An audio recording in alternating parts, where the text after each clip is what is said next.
తులారాశి వారికి ఆదివారం అమావాస్య సందర్భంగా అర్ధాష్టమ పంచగ్రహ కూటమి దోష పరిహారార్థంగా ఎలాంటి విధి విధానం పాటించడం వలన ఐశ్వర్యాన్ని ఆనందాన్ని పొందగలరో ఈ వీడియోలో సవివరంగా సంపూర్ణంగా తెలుసుకుందాం. తులారాశిలో ఏ నక్షత్రాలు వస్తాయనగా చిత్తా నక్షత్రంలోని 3వ పాదం, 4వ పాదం, స్వాతి నక్షత్రంలోని 4 పాదాలు, విశాఖ నక్షత్రంలోని 1, 2, 3 పాదాలను కలిపితే తులారాశి. రాశాధిపతి శుక్రభగవానుడు. వీరికి తృతీయంలో బుధ సంచార స్థితి, అర్ధాష్టమ పంచగ్రహ కూటమి. ఆత్మకారకుడు రవి, మనకారకుడు చంద్రుడు, రుణరోగ శత్రుకారకుడు కుజుడు, బుద్ధికారకుడు బుధుడు, కలత్రకారకుడు శుక్రుడు రాశాధిపతి అర్ధాష్టమంలో ఉండడం వలన 18వ తారీఖున ఆదివారం అమావాస్య, 19, 20వ తారీఖున దూరవాయు జల ప్రయాణాలు పెట్టుకోవద్దు.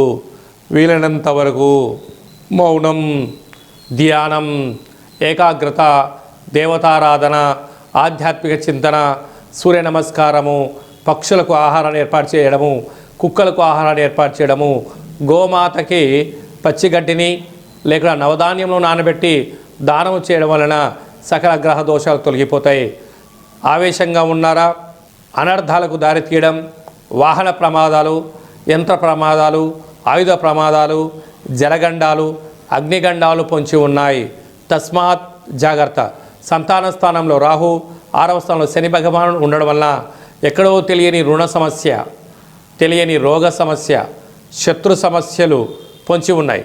ఇలాంటి కాల సమయంలో భాగ్యస్థానంలో గురు సంచార స్థితి ఉన్నప్పుడు అన్యూన్యమైనటువంటి గృహస్థాశ్రమ జీవితము, గురువులు, ఆధ్యాత్మిక చింతన, సత్ప్రవర్తన అవసరం.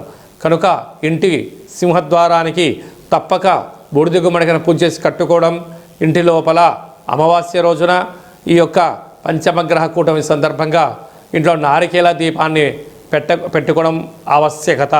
అలాగనే తెల్లజిల్లెడు వృక్షం దగ్గర కొబ్బరి నూనెతో దీపం పెట్టడం, అలాగనే పరిస్థితులు అనుకూలించినట్లయితే ఆ తెల్లజిల్లెడు యొక్క వేరును తీసి సింధూరం పూసి లక్ష్మీ గణపతి హోమాన్ని చేసుకొని ఇంట్లో పెట్టుకున్నట్లయితే మీతో కలిగినటువంటి 7 తరాల వారికి అద్భుత అపార కుబేర రాజయోగ రాజసన్మానాలకు స్వాగతం పలుకుతారు.